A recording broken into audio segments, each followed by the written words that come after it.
எல்லேலங்கிலே இன்னும் உறங்குதியோ சில்லென்றழையேன் மின் நங்கை வீர் போதார்கின்றேன் வல்லை உன் கட்டுரைகள் பண்டே உன் வாயறிரும் வல்லீர்கள் நீங்களே நானேதானாயிடுக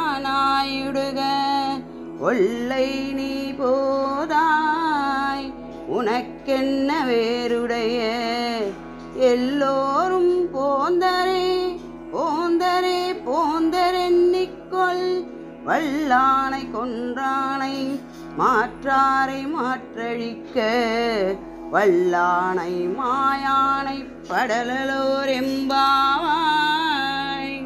14ஆம் பாசுரம் வரை உறங்கிக் கிடப்பவளை எழுப்பியும் பதிலளிக்காது இருந்த தோழியை முன்னிட்டு கூறிய ஆண்டாள் இந்த பாசுரத்தில் அவளை எழுப்பும் பெண்களுடன் அவள் உரையாடுவதை கூறி கண்ணனை பாட எழுந்து வா, வருவது ஒன்றே உன் பணி என்று தோழிக்கு கட்டளையிடுகிறார்.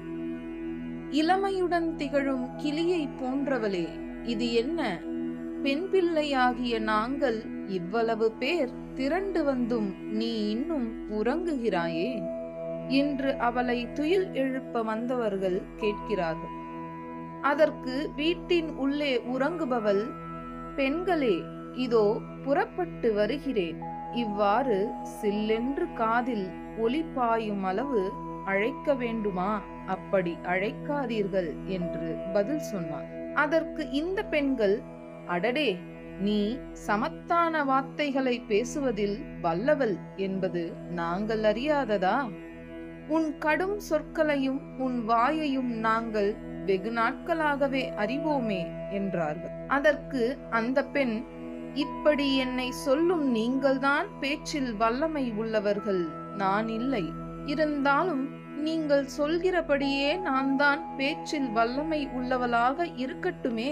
இப்போது உங்களுக்கு நான் என்ன செய்ய வேண்டும் என்று விரக்தியில் கேட்பவளை போல் கேட்டார். அட பெண்ணே, நீ செய்ய வேண்டுவது வேறு ஒன்றும் இல்லை, விரைந்து எழுந்து வா. தனியே உனக்கு மட்டும் ஏதேனும் அதிசயம் நடக்குமா என்ன? அல்லது நீ என்ன ஏதாவது மாய சேலை கொண்டவளா என்று இந்த பெண்கள் கேட்டார்கள். அதற்கு அவள், சரி சரி, வரவேண்டியவர்கள் எல்லோரும் வந்து விட்டார்களா என்று பதிலுக்கு கேட்டார். இவர்களும், ஓ, அனைவரும் வந்துவிட்டனரே, நீ வேண்டுமானால் எழுந்து வந்து எங்களை எண்ணி பார்த்து கொள்ளே என்று கூறினார்.